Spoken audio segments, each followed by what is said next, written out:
What made me decide to write this book was I wanted to write a short story about humanity in the future completely living without God.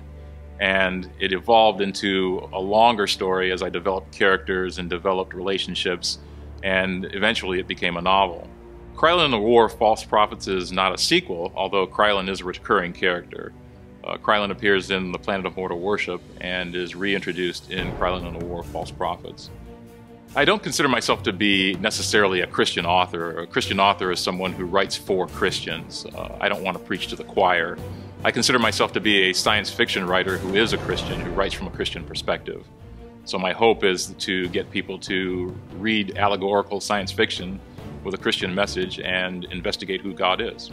What I'd like the reader to come away with is to be challenged enough to look at themselves and determine what their relationship with God is versus what they feel it should be.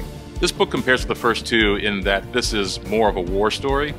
Crilen has been brought in to mediate between two warring factions, two planets who have gone to war with each other, and their leaders have both used religion as the proximate cause for this war.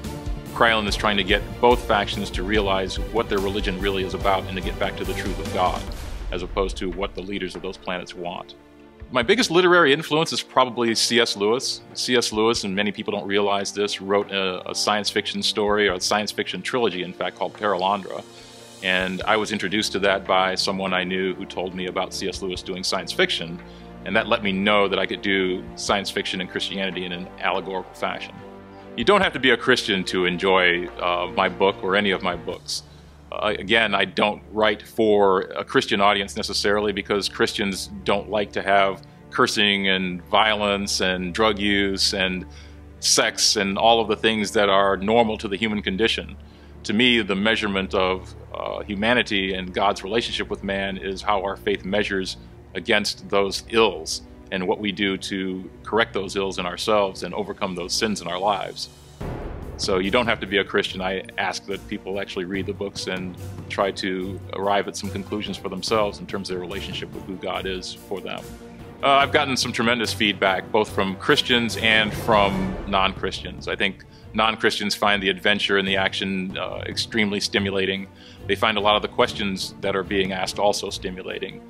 From Christians, they like a Christian message that doesn't pull any punches. Again, I'm not a G-rated writer, and I don't intend to be.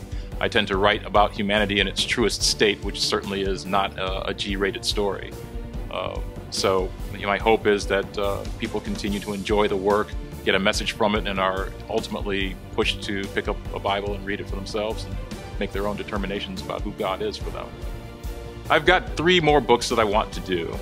I've got one last Crilen story that I'll do, and I'm working on a book right now that's called The Liberator, which is about humanity in the future, dealing with both racial issues and the sexual revolution in our world, as well as the materialism that our country embraces and Western civilization has embraced, maybe to excess.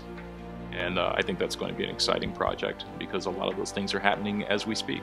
The book is available, as I like to say, everywhere in the universe. You can go to books and mortar stores like Barnes & Noble, or you can hop on Amazon.com and purchase it as well. In terms of genre, it's difficult to say, because I don't find that there are a lot of science fiction Christian authors out there. There are a few. Again, I was inspired by C.S. Lewis.